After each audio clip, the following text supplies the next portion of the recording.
आप सभी को जय मसीह के। आप सभी के लिए मैं लेकर आ गया हूं इस वीडियो में 10 आज्ञाओं में से 5 आज्ञाओं को मैं आपको बताने जा रहा हूं मेरे प्रियो, जो कि आपको अपने जीवन में लागू करना है। हालेलुया। मेरे प्रियो, प्रभु यीशु ने हमें अपने राज का वारिस बना लिया है। अगर हमें उस राज के वारिस बने रहना है तो हमें उसके वचनों पे चलते रहना होगा, हमें उसकी आज्ञाओं पे चलते रहना होगा, हमें उससे प्रार्थना और दुआ करते रहना होगा। हालेलुया। मैं अक्सर कहता हूँ प्रभु के वचनों पे चलिए, आज्ञाओं पे चलिए। 10 आज्ञाएं, बहुत सी आज्ञाएं हैं जो पूरे बाइबल में भरी हुई है, नया नियम से लेकर पुराने नियम तक। लेकिन मैं आपको 5 आज्ञा बताने जा रहा हूँ जो आप अपने जीवन में लागू कर सकते हैं।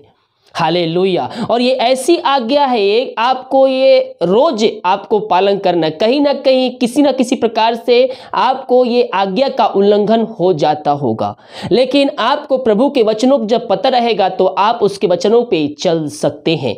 शैतान इन्हीं बातों के द्वारा आपके अंदर क्या करता है, वो आज्ञा तोड़वाता है ताकि आप परमेश्वर के आशीषों से वंचित हो जाए। तो 5 आज्ञाएं मैं आपको बताने जा रहा हूं। इन आज्ञाओं पे चलने के लिए प्रभु से प्रार्थना कीजिए और उसके वचनों पे चलने के लिए प्रभु से प्रार्थना कीजिए कि हाँ प्रभु, पवित्र आत्मा के द्वारा मेरी सहायता कर कि मैं तेरे वचनों पे चल सकूं। 10 में से 5वें पद का जो आज्ञा है, तू हत्या ना करना, तू व्यभिचार ना करना, तीसरा तू चोरी ना करना, और चौथा तू किसी के विरुद्ध झूठी साक्षी ना देना, यानी कि झूठी गवाही ना देना। जो सत्य है उसी पर हमको चलना है, उसी पे हमको बने रहना है। मेरे प्रियो, ये जो आज्ञा है वो कठिन नहीं है। जब हमें आज्ञा पता रहेंगे तो हम प्रभु के वचनों पे चल सकते हैं, हम प्रभु की आज्ञाओं पे हम मनन कर सकते हैं।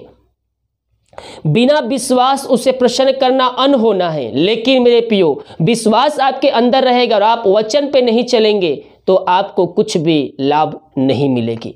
इसीलिए हम विश्वास में आगे बढ़ते हुए हमें क्या करना है, हमें प्रभु के वचनों पे भी चलना है, उसकी आज्ञाओं को भी हमें मानना है, तो ही हमें आशीष से प्रभु देगा। और कहता है आगे, तू किसी के विरुद्ध झूठी साक्षी ना देना, और 5वां, तू ना किसी की पत्नी का लालच करना और ना किसी के घर का लालच करना, ना उसके खेत का, ना उसके दास का, ना उसकी दासी का, ना उसके बैल का, ना या गधे का, ना उसकी किसी और वस्तु का लालच करना।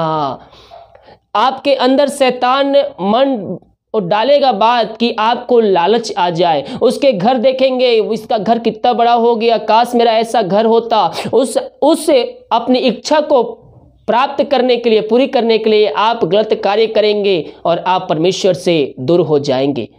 हालेलुया। तो दूसरों की चीजों को देखकर हमें लालच नहीं करना है। अगर आपके अंदर लालच आया तो आप परमेश्वर के वचनों से, परमेश्वर की उपस्थिति से आप नीचे गिर जाएंगे। हालेलुया। इसलिए मेरे प्रियो, हमें इन बातों को ध्यान रखते हुए हमें आगे बढ़ना है और प्रभु के वचनों को मनन करना है, उसके वचनों पे चलना है, तो ही प्रभु हमें आशीष देगा। हालेलुया। ये आज्ञा हम पाते हैं व्यवस्था विवरण के उसके 5वें अध्याय के उसके हम 7 पद से जब हम देखेंगे तो वहां पास 7 पद से लेकर हम पूरे 21 पद तक, इन पदों में हम 10 आज्ञा को पाते हैं। हालेलुया। जब हम आज्ञा पे चलेंगे मेरे प्रियो, प्रभु हमें आशीष देने के लिए तैयार है।